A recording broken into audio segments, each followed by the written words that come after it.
everybody, I'm Ryan, and today we're going to look at Selesnya Company in Pioneer. Now, the point of this video is for an overall look at the Selesnya Company deck that has, frankly, been tearing up Pioneer since the United States Regional Championship, and a deck that I think is very annoying to play against because it is so good.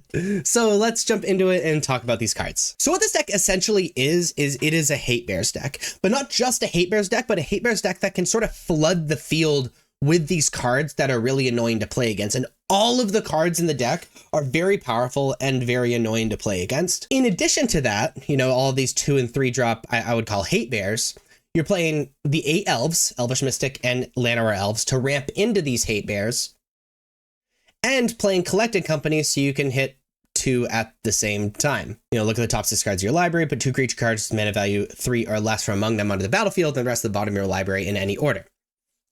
So you're going to be ramping into them with Elvish Mystic, so you like double spell, and then eventually hit like Collected Company to put a bunch of them on the battlefield. So let's go over the Hate Bears. First off, we're playing 2 Kellen. Kellen's just another decent 1-drop where we create a map token, sometimes multiple map tokens. And on the other side, if we hit it with a Collected Company or just cast Kellen, whenever it attacks, reveal the top card of your library. If it's a creature card, mana value 3 or less, put it in your hand. Otherwise, you may put it in your graveyard. So like 35 cards in our deck. Kellen hits, which is awesome. We can't play too many because they're legendary, but is a great card advantage engine. We're playing 3 Thalia. Thalia really doesn't neuter ourselves at all besides Collecting Company, but we should have the mana, especially with our elves. And is very good against decks that cast a lot of non-creature spells. So it's a 2-mana 2/1 first strike. Non-creature spells cost 1 more to cast. And we're playing a 1 of Voice of Resurgence.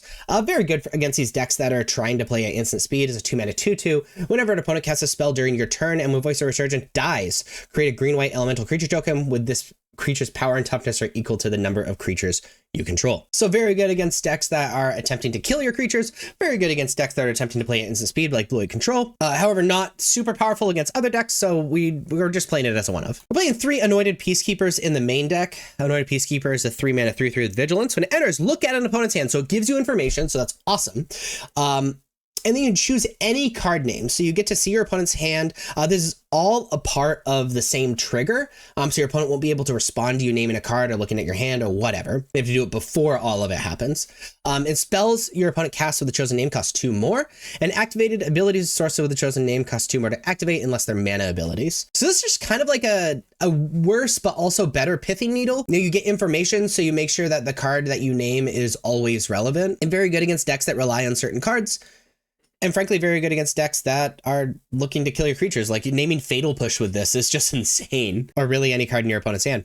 Archon of Emeria, another just hate card, is a 3-mana 2/3 flying. Each player can't cast more than 1 spell each turn, and non-basic lands your opponent control and are tapped. Both very, very, very, very annoying. Mostly very good against Phoenix and combo decks because of that first line of text. And then the second line of text is good against like 90% of decks in Pioneer. Though remember, the first line of text affects you too, which is okay because a lot of things have flash or instant speed, like even Interrupter. It's a 3-mana 2/2 with flash and flying.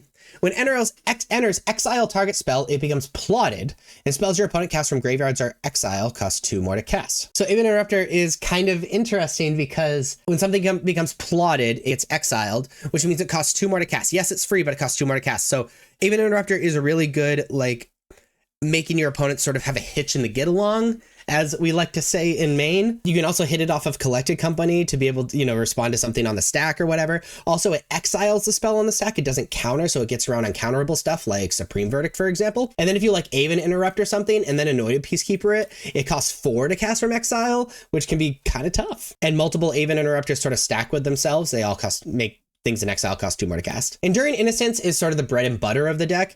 It is a 3-mana 2/1 with lifelink. Whenever 1 or more creatures you control power 2 or less enter, draw a card. This ability triggers only once each turn.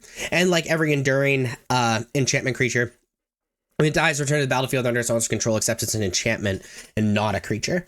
This is very good because it triggers off of every single card in our deck besides Anointed Peacekeeper. And so it just becomes an insane card advantage engine that is not legendary. So you can have multiple. They're really, really hard to deal with because they keep coming back. And this is what makes the deck really overwhelming. You're hating out your opponent. You're drawing a ton of cards. You're getting a ridiculous amount of value off of Enduring Innocence.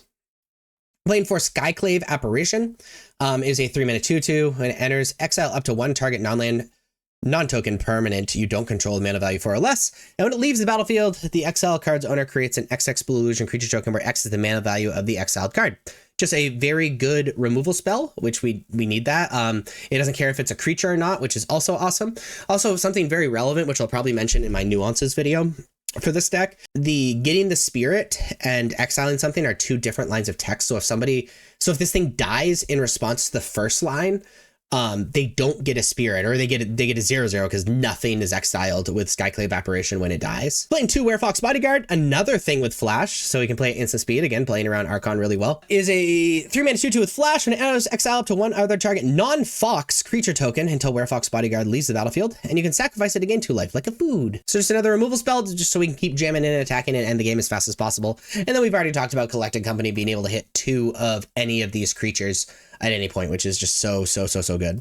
You might have noticed in the main deck that there's a lot of double white, which is kind of a nombo with our mana dorks, but that's okay because every single one of our lands can produce white. The only time it kind of, is not good is when we have a multiple branch left pathway hand and we have to play it on the green side to play our Llanowar Elves, and then we can't really cast these double white things. But pretty much everything else, as long as we can cast Llanowar Elves on 1, we will have the double white on turn 2. So that's something that comes up once in a great while, but is not super relevant. As far as the sideboard goes, we're playing 2 Portable Hull. Portable, very good against decks with mana dorks like the Mirror Match. Also very good against, aggressive decks, or if there's literally any permanent that costs 2 or less that, the deck revolves around, Artist Talent, whatever. 2 Unlicensed Hurts for our Graveyard Hate. Dromoka's Command is a very diverse card, mostly just a really good instant speed removal spell. Really good against cards like Anger of the Gods or Brotherhood's End, which is pretty good against us because we can prevent the damage instant sorcery would deal. Deals with enchantment. It's just super diverse with things that it does. Voice of Resurgence we've already talked about. Anointed Peacekeeper we've already talked about. We're playing 3 Brutal Cathar, sort of as Werefox Bodyguard, 5 through 7. Being able to exile creatures is just very powerful. It's just a little bit worse because it doesn't have flash and doesn't play well with Archon. We're playing Elite Spellbinder, which is a 3-mana 3/1 with flying. When it enters, look at the target opponent's hand, may exile a non-land card from it for as long as the card remains in exile. Its owner may play it. A spell played this way costs 2 more to cast, which, by the way, since it's exiled, combos with Aven Interrupter. So like if you exile something with Elite Spellbinder, Aven Interrupter, something else, that original thing exiled with Elite Spellbinder costs 4 more to cast, which is just disgusting. Can combo with multiple Aven Interrupters or even Anointed Peacekeeper.